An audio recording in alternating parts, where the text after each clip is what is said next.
So hello guys, welcome to our channel. ఈరోజు మనం time complexity గురించి మాట్లాడుకుందాం. సో టైం కాంప్లెక్సిటీ రిలేటెడ్ మనకి చాలా క్వశ్చన్స్ ఉంటాయన్నమాట. లైక్ మనం టైం కాంప్లెక్సిటీ గురించి మాట్లాడుకుంటున్నామంటే మెయిన్లీ ఎక్కడన్నా మనం బిగ్ ఓ నోటేషన్ గురించి వింటాం. So what is big O notation అంటే మనం ఇది ఎందుకు వాడుతున్నామో అర్థం చేసుకోవడానికి చాలా టైం పడుతుంది అన్నమాట స్టార్టింగ్లో. So basically big O notation అంటే మనకి ఒక కాంప్లెక్స్ డెఫినేషన్ ఇస్తారనమాట. ఇలా సో ఫస్ట్ ఈ డెఫినేషన్ని అనలైజ్ చేసే ముందు మనం ఒక ప్రాబ్లం దగ్గరికి వెళ్దాం. సో ఒక అరే తీసుకోండి, ఎనీ అరే, లెట్స్ సే ఫస్ట్ జనరల్గా అయితే 0 to ఒక n అనే అరే వరకు వెళ్దాం. కానీ జనరల్గా ఈ ప్రాబ్లం అర్థం చేసుకోవడానికి 0 to 8 వరకు వెళ్దాం. సో మనకి ప్రాబ్లం ఏంటిదంటే find array elements a comma b comma c such that a comma b comma c are positive and a plus b plus c sum is equal to 8. So ఈ ప్రాబ్లమ్ని analyse చేద్దాం అనమాట. ఈ ప్రాబ్లమ్ని brute ఫోర్స్తోని 2 వేస్లో మనం చేయొచ్చు. First method 3 nested for loops తీసుకుందాం. So starting నేను జీరో నుంచి స్టార్ట్ చేస్తాను అనమాట ఫస్ట్ ఫర్ లూప్, అండ్ అది 8 వరకు ఎండ్ అవుతుంది. సెకండ్ ఫర్ లూప్ ఏమో నేను 0కి నెక్స్ట్ ఎలిమెంట్ నుంచి, అంటే ఫస్ట్ అరే element first nested for loop iterator i అనుకోండి, నేను నెక్స్ట్ ఇటరేటర్ని j అనుకోండి, ఆ ఇటరేటర్ని i+1 నుంచి స్టార్ట్ చేస్తాను. సో దాని తర్వాత థర్డ్ ఫర్ లూప్ ఇటరేటర్ని నేను j+1 నుంచి స్టార్ట్ చేస్తాను. సో 0 అనుకోండి, నేను 1 అనేది సెకండ్ ఇటరేటర్ అనుకోండి. సో నా థర్డ్ ఇటరేటర్ అనేది 2 నుంచి 8 వరకు వెళ్తుంది. సో ఇది ఫస్ట్ టైం, ఇది సెకండ్ లూప్ యొక్క first time run. So second loop ఒక సెకండ్ టైం రన్ ఏమో 2 నుంచి స్టార్ట్ అవుతుంది. అప్పుడు థర్డ్ ఫర్ లూప్ 3 నుంచి స్టార్ట్ అవుతుంది. సో ఐ గెస్ మీకు అర్థమవుతుంది నేను చెప్పేది. సో ఈ ఫర్ లూప్స్లో మనం ఒక ఇఫ్ కండిషన్ ఇద్దాం. ఇఫ్ అప్పుడు a plus b plus c, a comma b comma c మన ఫర్ లూప్స్ యొక్క ఎలిమెంట్స్ అనుకోండి. సో వాటి సమ్ 8 అయింది అనుకోండి, మనం మన సొల్యూషన్ యొక్క కౌంట్ని పెంచుదాం.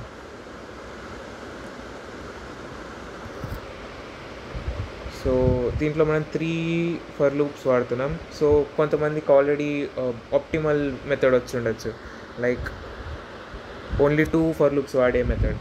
సో అదేంటిదంటే నేను ఓన్లీ 2 ఫర్ లూప్స్ వాడతా, and a comma b same like before. నేను ఇక్కడ 0 నుంచి స్టార్ట్ అవుతా first for loop, second for లూప్లో 1 నుంచి స్టార్ట్ అవుతా, అంటే i+1 నుంచి to 8 వరకు. ఇక్కడ ఇఫ్ కండిషన్ ఏమి ఇద్దామంటే if a8 minus a plus b is greater than 0 అనుకోండి, అప్పుడు కౌంట్ని ఇంక్రీజ్ చేస్తాం. సో ఇది చాలా ఈజీ కండిషన్ అనమాట. So if a plus b plus c is 8 అనుకోండి, and all are greater than 0. So c is equal to 8 plus ab కదా, 8 minus a plus b కదా. సో అప్పుడు ఇది కూడా గ్రేటర్ దెన్ 0నే ఉండాలిగా. సో ఈ సింపుల్గా ఈ కండిషన్ చెక్ చేద్దాం. సో ఇది 3 ఫర్ లూప్స్లో అవుతుందన్నమాట. ఈ మెథడ్ ఏమో 2 ఫర్ లూప్స్లో అవుతుందన్నమాట. సో సపోజ్ నేను ఈ 2 మెథడ్స్ని కంపేర్ చేయాలనుకోండి ప్రాక్టికల్గా. సో ఎలా కంప్లీట్ చేస్తామంటే టైం బట్టే కదా. సో సపోజ్ నేను ఈ రెండింటి రన్ టైమ్స్ కంపేర్ చేశాను అనుకోండి. నేను స్టార్టింగ్ ఇక్కడ 9 ఎలిమెంట్స్ మాత్రమే తీసుకున్నాను, కానీ జనరల్గా నాకు టెస్ట్ కేసెస్ చాలా ఎక్కువ ఉంటాయి. సపోజ్ 0 నుంచి n వరకు ఉంటాయి. సో లెట్స్ సే నేను ఒక nని వ్యారీ చేస్తున్నాను అనుకోండి. స్టార్టింగ్ 8 తీసుకున్నా కదా, నా ఫస్ట్ అప్రోచ్కి సెకండ్ అప్రోచ్కి రన్ టైమ్స్ కంపేర్ చేద్దాం. సో 8 తీసుకున్నప్పుడు సపోజ్ నా రన్ టైం 10 ms వచ్చింది అనుకోండి, ఫస్ట్ ms. సెకండ్ది 5 ms వచ్చింది అనుకోండి. ఇది జస్ట్ అజంప్షన్ అనమాట. సో జనరల్గా చెప్పేసేయచ్చు ఫస్ట్ అనేది చాలా స్లోవర్ ఉంటుందండి సెకండ్ అప్రోచ్ కంటే. 9 ఎలిమెంట్స్ తీసుకున్నప్పుడు ఇది 20 ms వచ్చిందని, ఇది 12 ms వచ్చిందని. అలా మనం ఒక కంప్యూటర్లో రన్ టైమ్స్ అని క్యాలిక్యులేట్ చేసుకొని పోవచ్చు. కానీ ఇలా రన్ టైమ్స్ క్యాలిక్యులేట్ చేయడంలో ప్రాబ్లం ఏంటి? సో యాక్చువల్గా ప్రాబ్లం ఏముంటుందంటే, రన్ టైమ్ అనేది కంప్యూటర్ స్పెసిఫిక్ అనమాట.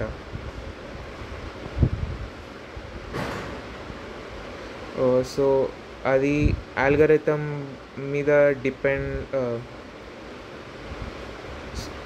ఓన్లీ ఆల్గరిథం మీద డిపెండ్ అవ్వదు. సో నేను కంప్యూటర్ చేంజ్ చేస్తా ఉంటే, సపోజ్ నేను ఒక సూపర్ కంప్యూటర్కి ఉందనుకోండి, సూపర్ కంప్యూటర్స్ ఒక నానో సెకండ్స్లో చేసేస్తుంది అనమాట.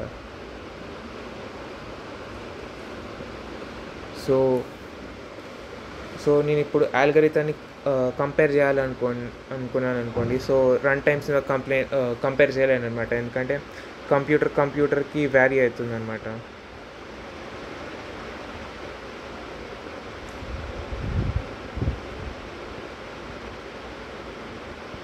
వ్యారీడ్ రన్ టైం ఉంటుంది అనమాట.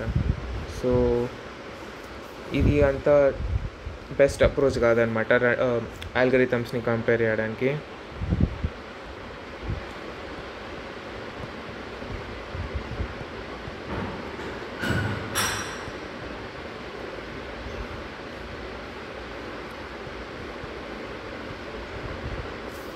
సో మీరు ఇంకోలా అని కూడా అనుకోవచ్చు. సో నేను నెంబర్ ఆఫ్ టైమ్స్ ఇఫ్ అనే స్టేట్మెంట్ని ఎన్నిసార్లని ఎగ్జిక్యూట్ అయిందో కంపేర్ చేయొచ్చు కదా అని. లైక్ ఫస్ట్ ఆల్గరిథంలో suppose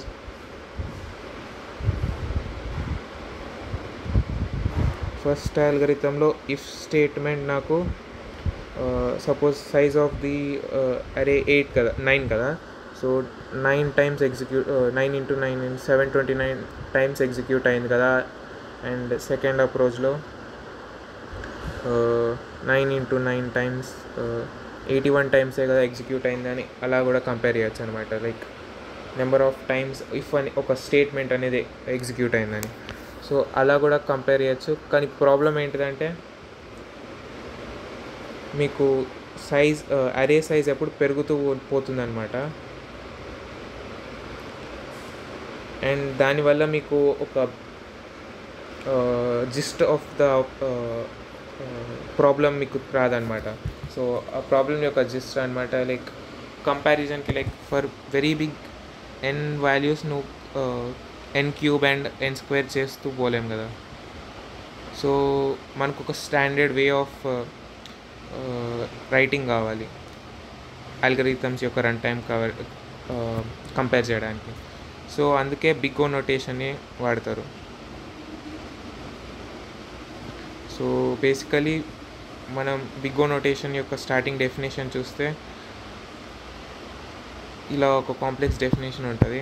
so instead of that first ఒక సింప్లర్ అప్రోచ్కి వెళ్దాం.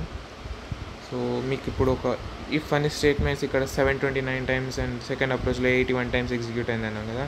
So just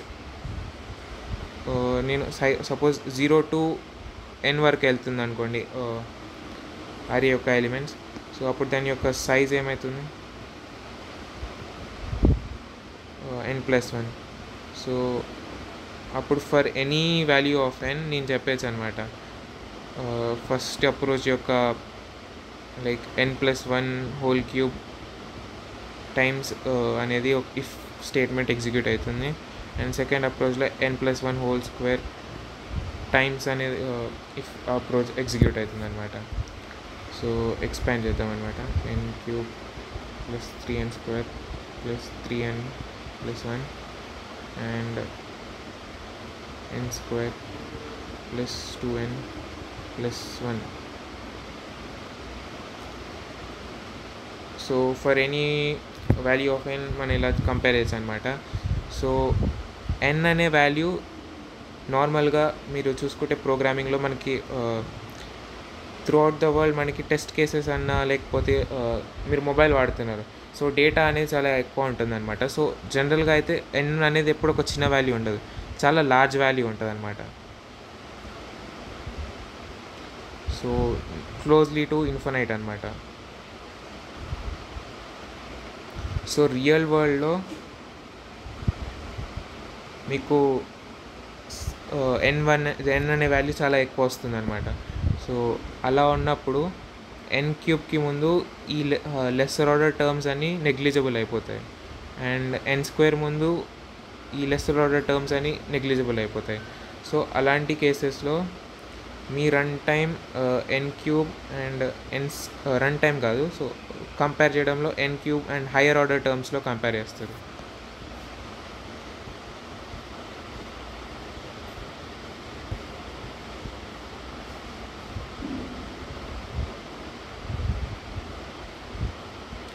only higher order టర్మ్స్ని వాడతాం అనమాట.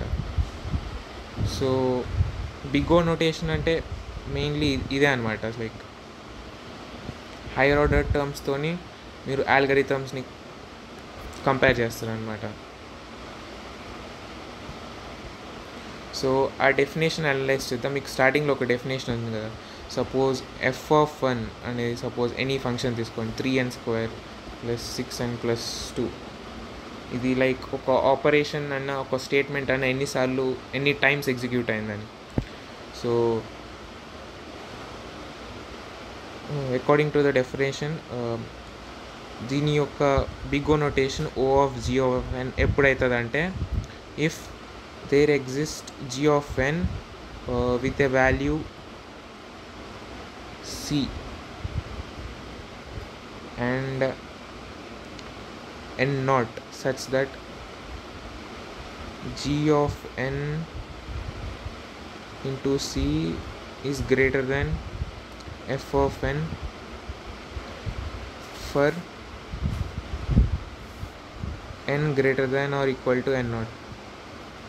సో ఈ కాంప్లెక్స్ డెఫినేషన్ని ఎలా అనలైజ్ చేద్దామంటే లైక్ గ్రాఫ్తో చేద్దాం అనమాట. సో నా f(n) ఫంక్షన్ ఇది అనుకోండి, సపోజ్ 3n² + 6n + 2. ఇది కాదు దాని graph, but suppose let us assume ఇది దాని గ్రాఫ్ అనుకోండి. So if I want according to this g(n) అనే ఫంక్షన్ మనం ఎలా తీసుకోవాలంటే లైక్ cn² అనే ఒక ఫంక్షన్ తీసుకోవాలి, సచ్ దట్ ఒక పాయింట్ ఆఫ్ n0 తర్వాత for all values of n g(n) అనేది f(n) కంటే ఎక్కువ ఉంటుంది. So according to the definition ఇది ద గ్రాఫికల్ రిప్రజెంటేషన్ ఆఫ్ మన బిగ్ ఓ నోటేషన్ అనమాట. సో ఇది ఎందుకు వాడుతున్నాం అని తెలుసుకోవాలనుకుంటే లైక్ ఇలా అర్థం చేసుకోండి. సపోజ్ సో మీకు ఫస్ట్ ఈ పాయింట్ అయితే అర్థమైందా, like f(n) is less than c(g)(n) c into g(n). So ఇది మనం ఒక రిలేటివ్ కంపారిజన్ కోసం వాడుతున్నాం. సపోజ్ ఒక let's take f(1)(n) an² + bn + c తీసుకోండి, అండ్ f(2)(n) సచ్ దట్ ఇది bn + e అని తీసుకోండి. సో ఈ రెండింటిని ఎలా కంపేర్ చేస్తామంటే దీని యొక్క g(n) అనుకుందాం ఫస్ట్, అంటే లైక్ O(g)(n) ఫంక్షన్. దీని యొక్క g(n) ఫంక్షన్ ఇది అనుకోండి, అండ్ దీని యొక్క అంటే లైక్ ఇది g(1)(n) అని తీసుకుందాం, ఇది g(2)(n) అని తీసుకుందాం. సో మనకు తెలుసు ఫర్ ఒక పర్టికులర్ వాల్యూ ఆఫ్ n0కి g(1)(n) is greater than f(1)(n) అని, and for a particular value of n0కి same g(2)(n) is greater than f(2)(n) అని. సో నాకు తెలుసు g1 అనేది f1 కంటే గ్రేటర్ అని, and g2 is greater than f2. So నేను ఈ రెండింటిని ఇండైరెక్ట్గా కంపేర్ చేసే బదులు f1 అండ్ f2ని కంపేర్ చేసే బదులు g1 అండ్ g2ని కంపేర్ చేస్తాను అనమాట. సో అంతే అనమాట బిగ్ ఆఫ్ n అనేది అలా వర్క్ అవుతుంది అనమాట. సో అండ్ ఒక కామన్ మిస్కన్సెప్షన్ ఏంటిదంటే లైక్ f(n)ది O(n) అయితే దానిది O(n²) కాదు అని చెప్తారు జనరల్గా. అలా కాదు, ఎఫ్ ఆఫ్ ఎన్ అనేది ఓ ఆఫ్ ఎన్ యొక్క లైక్ బిగ్ ఓ నొటేషన్ కాదు, it belongs to the big O notation set అనమాట. సో అదొక సెట్ లాగా కన్సిడర్ చేస్తాం. సో అండ్ సపోజ్ ఇదే ఎగ్జాంపుల్ తీసుకోండి, ఇక్కడ దీనిది ఓ ఆఫ్ ఎన్ స్క్వేర్ అని చెప్తారు జనరల్గా, and O of n cube అని కూడా మనం చెప్పచ్చు అనమాట దీని బిగ్ ఓ నొటేషన్. కానీ ఫర్ డిఎన్ ప్లస్ సిని కన్సిడర్ చేస్తారనుకోండి, దీన్ని రన్ టైం మీరు ఓ ఆఫ్ ఎన్ చెప్పచ్చు, ఓ ఆఫ్ ఎన్ స్క్వేర్ చెప్పచ్చు. కానీ ఫర్ దిస్ మీరు ఓ ఆఫ్ ఎన్ అని చెప్పలేరు. So because it starts from n square and goes on. Because G of n అనే ఫంక్షన్ మీరు ఏదైనా తీసుకోవచ్చు లైక్. సో అంతే అనమాట. సో లైక్ చేయండి, సబ్స్క్రైబ్ చేయండి. మేము ఇంకా మా ఫ్రెండ్స్ గ్రూప్ ఇలా అన్ని కాన్సెప్ట్స్ మీద, DSA concepts and lead codes మీద వీడియోస్ చేస్తూ ఉంటాం.